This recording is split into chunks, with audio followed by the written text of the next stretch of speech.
Bonjour à toutes et à tous, vous écoutez Cinécast, le podcast qui chaque semaine vous recommande des films à voir au cinéma, en streaming ou en VOD. Enfin, vous recommande ça, ça dépend des semaines. Et d'ailleurs, j'en profite pour faire un petit rattrapage, puisque je vais vous parler aujourd'hui de Wolfman, qui est sorti le 15 janvier dernier. Et oui, bah, ce sera pas vraiment une recommandation, hein, qu'on se le dise. Et c'est un peu dommage parce que c'est le nouveau film de Lee Wanell. Lee Wanell qui est un très bon comédien, qui est un très bon scénariste aussi, hein, on lui doit, la plupart enfin, ou peut-être tous je pense, tous les films, Insidious. Alors ils sont pas tous super, mais globalement c'est plutôt une bonne saga. On lui doit aussi le génial Cooties que j'aime beaucoup. On lui doit, plusieurs des films, Saw.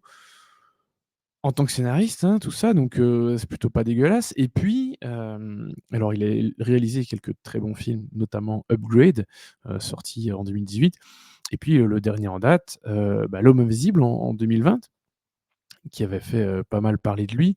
Et on s'est dit: «Ah bah chouette, on revient un peu aux monstres, emblématiques du cinéma d'horreur, pourquoi pas?»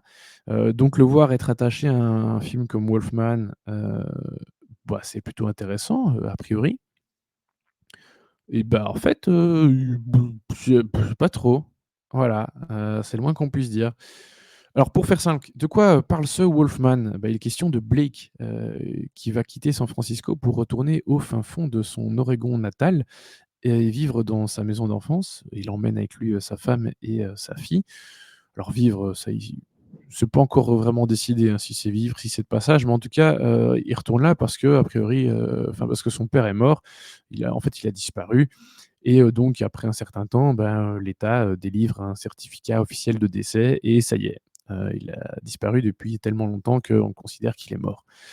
C'est pour ça qu'il retourne là-bas et voir un peu, ce qu'il va, chercher des affaires et cetera. Sauf qu'il va arriver, là-bas et à la nuit tombée alors que, bah, la famille arrive enfin à la ferme, ils vont être attaqués par un animal, un peu invisible, un peu, indéfinissable. Et ils vont courir, se barricader dans la maison du père, mais une fois que une fois que la nuit démarre vraiment, et petit à petit, ben, Blake va commencer à se comporter de manière étrange. Tin tin tin, suspense. Évidemment, il va se transformer en loup-garou petit à petit, vous l'avez bien compris. Alors, le film démarre très bien. Je trouve que la première scène est très cool. Où on voit Blake enfant avec son père. On comprend que le père c'est éducation à la dure, hein, parce que le gamin, il vous voit son père, donc enfin, il dit c'est pas qu'il le voit, parce qu'en anglais, on tutoie pas et on vous voit pas, mais il lui dit, «Yes sir», quoi. Donc bon, heu, on comprend déjà qu'il est pas super pote avec son père. Très bien.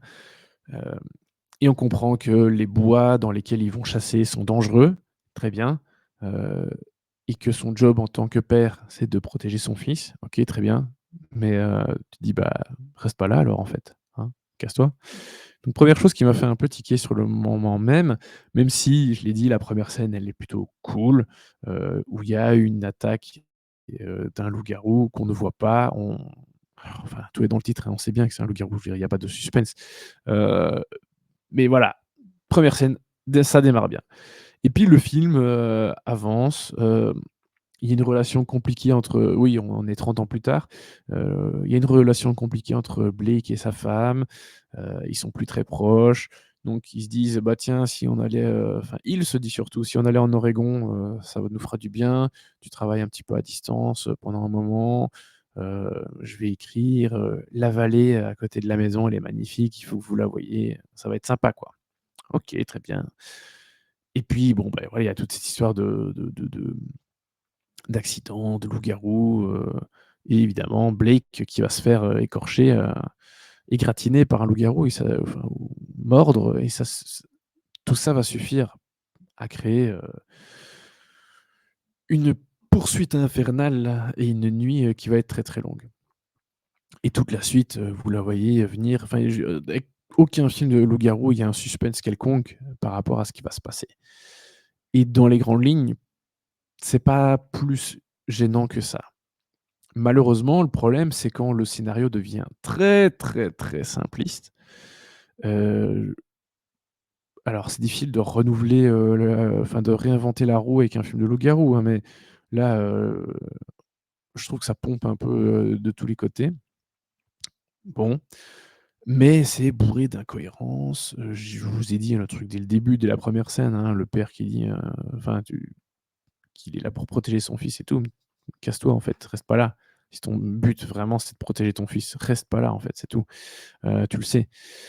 Et puis plein de grosses facilités, scénaristiques et puis des pseudo surprises, qu'on voit venir à des kilomètres. Je vais pas, toutes les dire pour pas vous spoiler et vous gâcher ce plaisir de les deviner tout seul en regardant le film.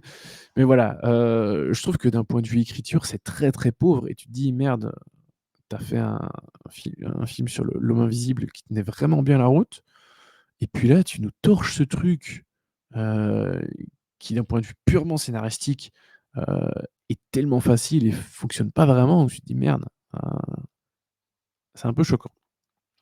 Et puis d'un point de vue, à nouveau, là, c'est et écriture et quelque part casting et mise en scène. En fait, le film n'a pas d'âme, il y a pas de sentiments, il y a pas d'alchimie dans le couple. Alors, elle est en partie justifiée, je l'ai dit, parce qu'ils s'entendent plus, qu'ils sont en train de ils sont pas en train de se quitter, mais voilà, ils sont en train un peu de se perdre. Mais on croit pas vraiment à cette famille malgré tout, et on est censé un peu y croire, on est censé un peu, avoir de l'empathie pour eux, sinon ça fonctionne pas. La mère s'entend pas bien avec sa fille. Évidemment, quand elles vont se retrouver, heu, à 2 face, à Blake qui est en train de devenir un loup-garou petit à petit, beh, oui, OK, on comprend le truc. Elles vont devoir, quelque part retisser des liens, ça va les re enfin ça va les elles vont renouer vraiment, et retrouver de la complicité suite à ces événements, impitoyables qui vont se passer pendant cette nuit. Mais voilà, il y a quelque chose qui fait qu'on malgré tout, de par la pauvreté de l'écriture, je trouve, on et le on croit pas vraiment à ces personnages et à ce qui leur arrive. Et ce qui est assez, frustrant parce que le casting dans l'absolu est plutôt pas mal. Christopher Abbott, bon alors lui, il enchaîne les films pas très bien, même si j'ai été, pas si mé si je là, pas si méchant que ça avec ce film. Il était dans Kraven the Hunter. Hem Mais c'est plutôt un abonné aux films de genre aussi, hein, parce qu'il était dans Poor Things, il était dans The World to Come, dans Possessor aussi, excellent Possessor et dans It Comes at Night. Donc vraiment, il est habitué aux films sombres, et ce genre de choses, mais là, ça va pas et à la limite, ce qu'il faudrait plus, c'est des moments où on s'intéresse plus à la transformation de Blake, parce que le maquillage est plutôt bien fait. J'aime bien, la gueule qu'il donne au loup-garou et donc ouais, on se dit: «Mais pourquoi il passe pas plus de temps, là-dessus, quoi?» Et Julia Garner, bah, en vrai, elle est pas mal, hein, elle était super, dans The Assistant, et dans The Royal Hotel de Kitty Green. Alors Royal Hotel, je sais que c'est dispo sur Netflix en Belgique. En France, je pense que c'est sorti directement en VOD ailleurs, donc je sais pas où il est, mais voilà. Elle était dans Ozark. J'ai pas vu Ozark, mais je n'en ai entendu que le plus grand bien et prochainement dans Apartment, 7A. Enfin prochainement, oui, je sais pas exactement quand ça sort. Mais elle est très bien Julia Garner dans le rôle de la mère, mais vraiment moi leur couple, même s'il est dysfonctionnel au moment du film, même le couple passé en fait, on n'a rien pour s'y rattacher, donc ça c'est un peu dommage. Et la gamine, Mathilda Firth, elle est plutôt pas mal aussi. Donc vraiment c'est voilà, c'est vraiment dommage, dommage parce que, le casting fait plutôt le taf. Mais au niveau de l'écriture et de la mise en scène, c'est un peu à la ramasse, quoi. Donc malheureusement, c'est devenu une Blumhouserie, de plus, sans grand intérêt et donc pour la note, bah, ce sera une étoile, voilà, pas plus, malheureusement. Je dis pas qu'il y a pas des petits moments un peu sympathiques, mais malheureusement, ça reste quand même très pauvre, par rapport, à tout le potentiel que ça avait. Voilà.